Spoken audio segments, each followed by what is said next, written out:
अपने हाथों को हिला, बोलो थैंक यू जीसस। बोलो खुदाबंद आज तेरा वचन मेरी जिंदगी में काम करे, मैं 100 गुना फलों को लेके आऊं, अंधकार की शक्तियां इन वचनों को चुरा न सके।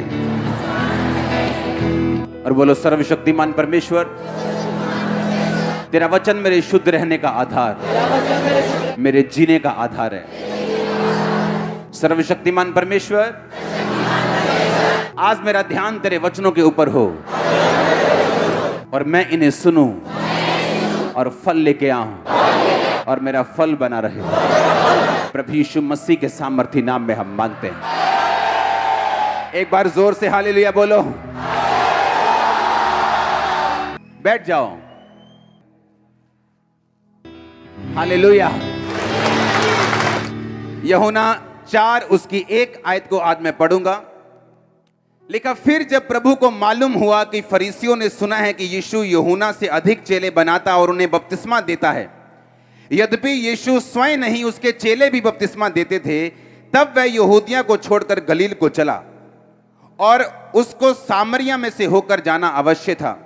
इसलिए वह सुखार नामक सामरिया के एक नगर तक आया जो उस भूमि के पास है जिसे याकूब ने अपने पुत्र यूसुफ को दिया था, और याकूब का कुआं भी वहीं था। अतः यीशु मार्ग का थका हुआ उस कुएं पर यूं ही बैठ गया। यह बात 6वें घंटे के लगभग हुई, यानी दोपहर का टाइम था। बाइबल में लिखा, जब प्रभु यीशु मसीह को मालूम हुआ, अपने पड़ोसी को बोलो, जब तू बाइबल को पढ़े या सुने, उसे शारीरिक आंखों से या समझ से नहीं, बल्कि उसे आत्मा से सुनना। तो जो तू सुन रहा है उसमें परमेश्वर तुझसे बात करेगा, जो तुझे छुड़ाएगी, चंगा करेगी, आजाद करेगी, तुझे मसा देगी। हालेलुया। यहां बाइबल कहती है कि यीशु मसीह, जब फरीसियों ने सुना कि यीशु मसीह चेले बना रहे और बपतिस्मा दे रहे, बाइबल कहती प्रभु यीशु मसीह ने कहा, आओ हम यहां से चलते हैं। क्योंकि जो लोग दर्शन में होते हैं, जो लोग विजन में होते हैं, जो लोग परमेश्वर के किसी असाइनमेंट के नीचे होते हैं, उनको रिलीजियस लोगों के साथ बहस करने का कोई टाइम उनके पास नहीं होता। यीशु मसीह को मालूम था कि इस समय जो फरीसी लोग जो हैं वो मुझसे बहस करने के लिए आएंगे। जिस तरह वो यूहन्ना के पास जाते थे, तू बपतिस्मा किस अधिकार से देता है, तू बपतिस्मा क्यों देता है, तू किस अधिकार से, किसने तुझे बपतिस्मा देने के लिए बोला है, हम तो ये छींटे वाला शुद्धिकरण करते हैं, तू ये कौन सा शुद्धिकरण बपतिस्मे वाला डुबकी वाला कर रहा है, हम तुझसे बात करना चाहते हैं। लेकिन बाइबल कहती, जितने जन आत्मिक हैं, जितने जन परमेश्वर को ढूंढने वाले हैं, जितने जन परमेश्वर के भेजे हुए हैं, वो कभी भी फालतू चीजों में मन नहीं लगाते। आज से 17 साल पहले, 16 साल पहले मुझे मैसेजेस आते थे, आप हमारी मीटिंग्स में आया करो, आप हमारी मीटिंग में आओ, हम बात करेंगे, हम कुछ सेवक लोग बैठेंगे, हम बात किया करेंगे, मुद्दों पे बात करेंगे, इस मुद्दे पे बात करेंगे। मैंने कहा कौन सा मुद्दा? कोई मुद्दा नहीं, बस बैठेंगे, 4 गीत गाएंगे, वर्शिप करेंगे, उसके बाद खाना खाएंगे, एक दूसरे के साथ लड़ेंगे और वापिस आ जाएंगे। मुझे मालूम था कि मैं फरीसियों की तरह नहीं बनना चाहता हूं, क्योंकि मैं रिजल्ट चाहता हूं। फरीसी भी बहुत यीशु मसीह को, यहोवा पिता को बहुत डिस्कस करते थे। बड़ी बड़ी उनकी सभाएं होती थी, बड़े बड़े चोले डालकर वो सभाएं करते थे, परमेश्वर के राज्य के बारे में बातें करते थे, परमेश्वर के बारे में बात करते थे कि हाँ अब क्या करना चाहिए, अब यहूदियों को कैसे आगे लेके जाना चाहिए। लेकिन एक भी चीज उनमें आत्मिक नहीं थी। और यीशु मसीह नहीं चाहते थे कि मैं ऐसे लोगों के साथ समय व्यतीत करूं जो लोग आत्मिक नहीं हैं, बल्कि मैं वो काम करूं जिस काम के लिए मैं बुलाया गया हूं। यानी आप प्रेयर करने के लिए बुलाए गए, आप फास्टिंग करने के लिए बुलाए गए, आप वर्शिप करने के लिए बुलाए गए, आप सुसमाचार देने के लिए बुलाए गए। सुनो मेरी बात, आपके पास समय नहीं है कि आप फालतू लोगों के पास बैठ के सिर्फ एक क्रिश्चियन सभा करें जहां पे हम इधर उधर की बातें करें, उसके बाद रोटियां खाएं और वापस आ जाएं, और एक भी रूह ना हमने बचाई हो, एक भी बात न ऐसी की हो जिससे आत्मा की उन्नति हो। मैं ऐसी बातों से 17 साल से दूर रहा हूं।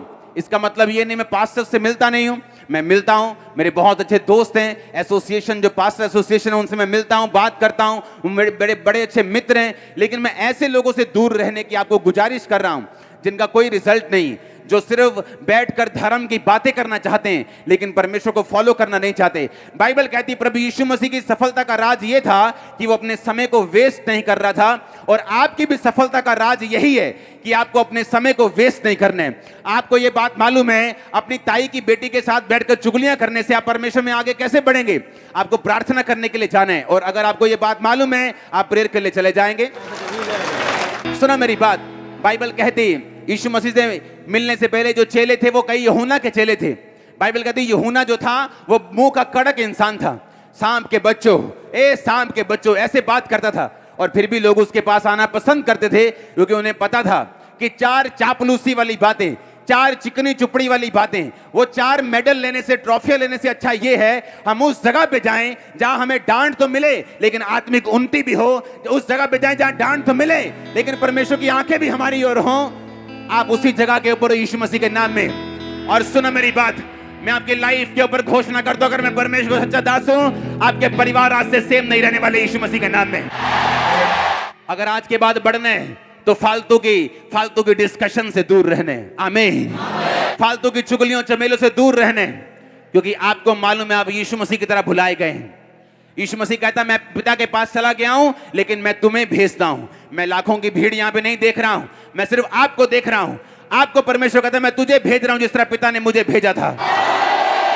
और अगर यीशु मसीह की तरह आप भेजे गए हैं तो आप भी चुगलियों में टाइम वेस्ट नहीं करेंगे, रिलीजियस सभाओं में आप टाइम वेस्ट नहीं करेंगे, जहां यहोवा की यीशु की बातें तो होती लेकिन आत्मिक उन्नति कोई नहीं होती। हालेलुया। ये यीशु मसीह का एक सीक्रेट था उसके बढ़ने का। आज लाखों करोड़ों, आज 700 करोड़ अगर दुनिया की पॉपुलेशन है तो उसमें से हर दूसरा व्यक्ति, हर 2 व्यक्ति यीशु मसीह को जानते और मानते हैं। ये मैं वो डाटा बता रहा हूं जो रियल डाटा है। हालेलुया। जो रियल डाटा है मैं आपको वो बता रहा हूं कि हर 100 में से 60-65 लोग आज यीशु मसीह में हैं। हालेलुया। इमेजिन करो अगर यीशु मसीह भी उसी रिलीजियस लीडर्स की तरह चलता तो कुछ ना होता।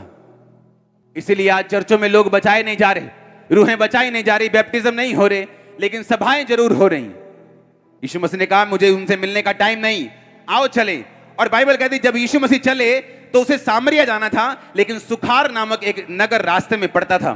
जैसे आपने लुधियाना जाना हो यहां से और रास्ते में फगवाड़ा पड़ता हो, तो यीशु मसीह लिखा सुखार नामक उस जगह पे रुके, वहां कुआं था, वो कुएं पे बैठ गए और मार्ग पे थोड़ा सा विश्राम करने के लिए, आराम करने के लिए कुएं पे बैठे। और एक औरत आई जो 6ठे घंटे के करीब आई, दोपहर को 12 बजे। कोई पानी भरने 12 बजे नहीं जाता था, सारे पानी भरने सुबह जाते थे। सब औरतें इकट्ठा होके ऐसे लाइन लगा के पानी भरने के लिए जाती थी ताकि रास्ते में कोई भी गड़बड़ ना हो, कोई उन्हें छेड़े ना और सही सलामत वापस आ जाए। कोई भी औरत पानी भरने के लिए अकेली नहीं जाती थी। पर ये औरत थी, बाइबल कहती है 6ठे घंटे के करीब, यानी जब सूर्य अपनी शिखर पर होता है, ये पानी भरने के लिए जा रही थी, क्योंकि इस औरत को रिजेक्ट कर दिया गया था। इस औरत को इसके रिश्तेदारों के द्वारा, इसके गांव के द्वारा, इसके मोहल्ले के द्वारा तिरस्कार करके, इसकी बेइज्जती करके इसको रिजेक्ट कर दिया गया था, इसको साइड पे कर दिया गया था। पंजाबी पिंडा च कहते भांडा त्याग देना, इसका जो बर्तन त्याग दिया गया था इसको बाहर निकाल दिया गया था। इसलिए अकेली ये पानी भरने के लिए जा रही थी। और जब ये अकेली पानी भरने के लिए गई तो यीशु मसीह ने कहा तू मुझे पानी पिलाएगी क्या? उसने कहा तू यहूदी होकर मुझसे पानी क्यों मांग रहा है? यीशु मसीह ने कहा मुझे पानी पिला। उसने कहा तू यहूदी है ना, तो मैं तो दूसरी जाति की हूं, तो तू मुझसे पानी क्यों मांग रहे? अगर तेरी जगह कोई सदूकी और फरीसी होता तो वो तो मुझसे पानी नहीं मांगता, क्योंकि मैं तो छोटी जात की हूं। यीशु मसीह ने कहा अगर तू जानती मैं कौन हूं तो तू मुझसे मांगती, मैं तुझे जीवन का जल देता जिसे पीकर, 14 आयत में लिखा जो कोई उस जल में से पिएगा जो मैं उसे दूंगा वो अनंत काल तक प्यासा ना होगा, वरन जो जल मैं उसे दूंगा वो उसमें से एक सोता बन जाएगा जो अनंत जीवन के लिए उमड़ता रहेगा। 10 आयत में लिखा यदि तू परमेश्वर के वरदान को जानती और यह भी जानती कि वह कौन है जो तुझसे कह रहा है कि मुझे पानी पिला, तो तू उससे मांगती वह तुझे जीवन का जल देता। बाइबल कहते यीशु मसीह का मकसद था इस दुनिया में आने का, क्योंकि परमेश्वर यीशु मसीह के आने से पहले कोई भी, हर एक जन परमेश्वर की कृपा को नहीं ले सकता था। लेकिन बाइबल कहती, प्रभु यीशु मसीह कहते मैं आया हूं छोटे लोगों के लिए, मैं आया हूं जात पात को खत्म करने के लिए। मैं आया हूं सब तरह की चीजों को, ये जो समाज में चलती कुरीतियां, इन्हें खत्म करने के लिए। तू छोटा है, मैं बड़ा हूं। तू इधर का है, मैं उधर का हूं। मैं ऊंची जाति, तू नीची जाति। बाइबल कहती है यीशु मसीह ने जब पानी उससे मांगा तो ये इस बात का सबूत था कि आने वाले दिनों में परमेश्वर ये सब तरह की, ये जो जातिवाद था, ये सब तरह का जो लोग, ये छोटी है ये बड़ी है, इसको खत्म करने वाला था। ये इस बात की प्रोफेसी थी। आज आप यीशु मसीह में आते हैं, यीशु मसीह नहीं पूछता तेरी जात क्या है। तू बड़ी जात क्या है, मैं दया नहीं करूंगा। तू छोटी जात क्या है, मैं दया नहीं करूंगा। बाइबल कहती है जितने यीशु मसीह को मानते हैं वो सारे क्रिश्चियन बन जाते हैं, मसीही बन जाते हैं, मसा किया वो बन जाते हैं। कोई छोटा नहीं, कोई बड़ा नहीं, कोई ऊंची जात नहीं, कोई छोटी जात नहीं, सब एक से। बाइबल कहती ना कोई यहूदी ना कोई यूनानी, जितना मैं वैल्यूबल हूं उतने ही आप वैल्यूबल हैं। हालेलुया। अगर आप मसीह में अच्छी तरह जीना चाहते हैं तो जात पात के चक्कर में कभी मत पड़ना। जब परमेश्वर ने मेरे रास्तों को साफ किया और बोला कि तू शादी कर, क्योंकि मैं सोचता था कि अगर मैं शादी करूंगा तो मेरी मिनिस्ट्री कम ना हो जाए, मेरा ध्यान ना कहीं बढ़ जाए, तो मैं मैरिज करना नहीं चाहता। लेकिन जब भी मैं परमेश्वर के किसी दास के पास जाता, बोलता नहीं मैरिज करना पड़ेगा, तुझे शादी करना पड़ेगा। मैरिज के बाद लोग तुझ पे ज्यादा विश्वास करेंगे। उन्होंने मुझे समझाया जो लड़कियों वाली फैमिलीज हैं वो तुझ पे ज्यादा बिलीव करेंगी शादी के बाद। मुझे तब समझ आया कि हाँ ठीक है, शादी करना वाकई जरूरी है। और जब शादी करने के लिए ढूंढने जाना लगा, ओके कौन से किससे शादी करनी है, फोटोज मंगवाई, आपको वो स्टोरी पता है, और एक सिलेक्ट हो गया। हाँ उसमें ठीक है, बुलाओ इसको, सब कुछ अच्छा, स्पिरिचुअल लाइफ कैसी है, कैरेक्टर कैसा है, देख लिया। उसके बाद जब एंगेजमेंट हुई, जिस दिन बात हुई उसके अगले दिन एंगेजमेंट थी। मम्मी डैडी को, इसके मम्मी डैडी को घर से उठवाना पड़ा कि आ जाओ आपकी बेटी की एंगेजमेंट है। सुनो मेरी बात, एंगेजमेंट होने के बाद हम एक दूसरे से पूछ रहे थे, अच्छा तेरी जाति कौन सी है? अच्छा मैं अरोड़ा खत्री हूँ। अच्छा तेरी जाति कौन सी है? हाँ हम आद धर्मी हैं, हम गांव, उस गांव से। अच्छा ये हमारी ऐसी होती है, ये हमारी जाति छोटा होता है, ये बड़ा होता है।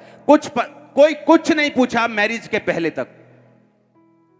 आज मैंने देखा है क्रिश्चियन लोगों में बड़े बड़े रिश्ते, सुनो मेरी बात, बड़े बड़े रिश्ते जो खुदा ने भेजे होते हैं मिस कर जाते हैं। पता है क्यों? जाति मैच नहीं करती। मैंने अपनी आंखों से देखा है लोगों को। आपको ना तो जाति से नफरत करनी है और ना ही ये सोचना है कि नहीं मैंने तो अलग जात से ही शादी करनी। नो, आपको उससे शादी करनी जो आपके लिए बनाया गया हो। और ये तभी हो सकता है अगर आप जात पात को, ऊंच नीच को, अमीरी गरीबी को दिमाग से निकाल दें। और लोग बोले चर्च में, कहते यार इतनी सिंपल लड़की पापा ने पसंद की, असी हमें तैयार होके आंदियां रही हैं थे। हाँ, और इतने गरीब घर की लड़की की बारिश आती तो पानी छतों से नीचे टपकता था। ये क्या क्या किया? और मुझे मालूम था कि आज मेरी लाइफ, मेरी मैरिड लाइफ, आप सबसे ज्यादा ब्लेस है। मैं आपको चैलेंज कर सकता हूं। रीजन क्या? मैंने आत्मा को फॉलो किया। हालेलुया। मैं जानता हूं मैं बाइबल में कौन हूं। मैं मसीही हूं, मैं मसा किया गया हूं। मुझे वही जगह जाना है, उन्हीं लोगों के साथ मिलना है जो मसा किए गए हों।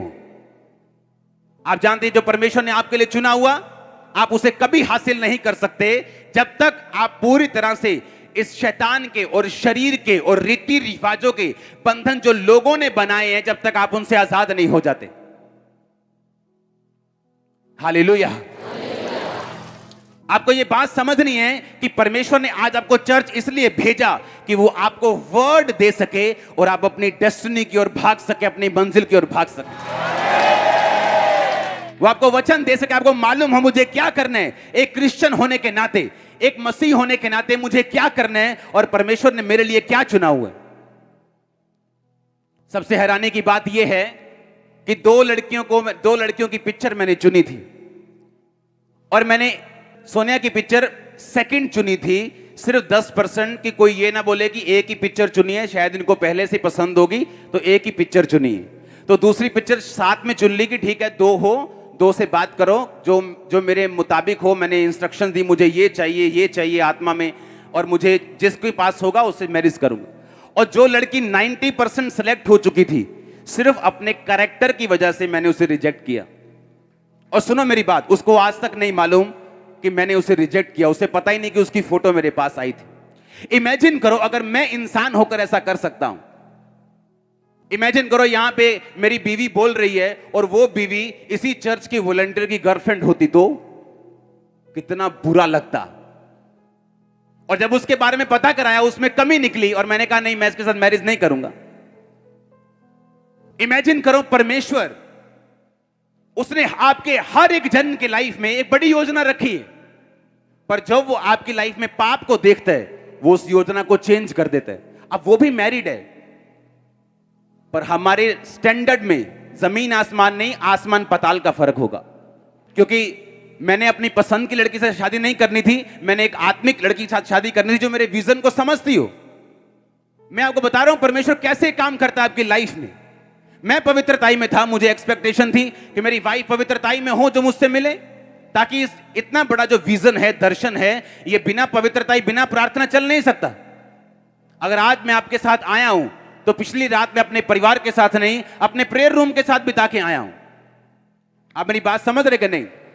तो मुझे यह बात मालूम है, अगर मुझे यह विजन रन करना है जो एक आम इंसान की बात नहीं, मैं आपको दावा करता हूं यहां से बड़े से बड़ा पॉप स्टार, पॉप सिंगर ले आओ, इतनी बारिश में ऐसे लोगों को बिठाकर 6 घंटे रख के बताओ मेरे को, कोई नहीं कर सकता ऐसा। परमेश्वर कर सकता है। आमीन। अगर उसकी ग्रेस तभी हम पे होगी अगर हम वचनों के ऊपर चलेंगे तो। हालेलुया। परमेश्वर ने एक तरीका रखा हुआ है अपने लोगों को आगे लेके जाने का। उसने एक तरीका रखा हुआ है, अगर आप उस आत्मिक तरीके को फॉलो करते हैं, कोई जन आपकी ब्लेसिंग को रोक नहीं सकता। आपके लिए बेस्ट क्या है परमेश्वर जानते हैं, हां या ना? उसे मालूम है वो बेस्ट आप तक किस तरीके से लेके जाने, किस तरह से आपकी अगुवाई करनी, किस तरह से डिवाइन हेल्पर्स आपकी लाइफ में भेजने, ताकि वो लोग आपके काम को कर सके। आज मेरी वाइफ ऑफिस का काम करती है, सारे काम करती है 100% परफेक्शन में।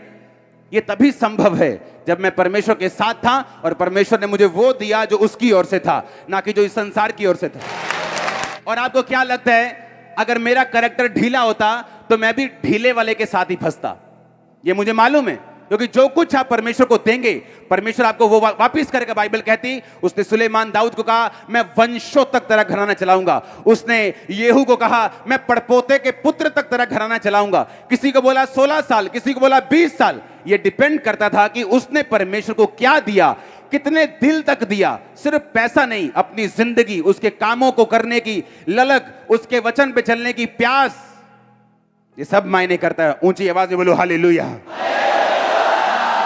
यीशु मसीह ने कहा अगर तुम मुझे जानती तो मैं तुझे जीवन का जल देता। आज जब हीलिंग होती वो क्या है? वो जीवन का जल है। आज जब आप प्रचार करने के लिए जाते हो, जब आप बातें करते हो, लोग बोलते हैं जब आप बात करते हो मेरे दिल में कुछ होता है, जब आप बात करते हो मेरे दिल में कुछ टच करती है चीजें। ये जीवन का जल है जो आपके अंदर आ रहा है अभी यीशु मसीह के नाम में।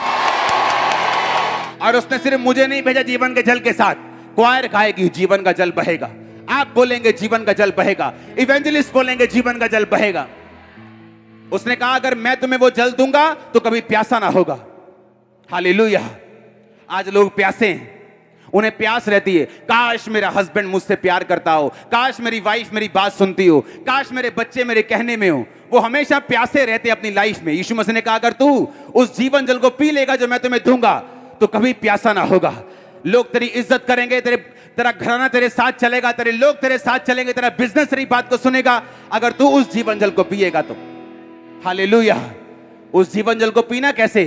बस यीशु मसीह को बोलना मेरे दिल में आ, उसके अनुसार उसकी राहों पे चलना, उसके वचन पे चलना। गिर जाओ, गलती करो तो भी संभल के आगे चलो, बढ़ते जाओ यीशु मसीह में। आप जीवन जल को पी रहे हैं यीशु मसीह के नाम में। हालेलुया। उसने कहा परमेश्वर मैं जीवन जल कहां से तुझे दूं?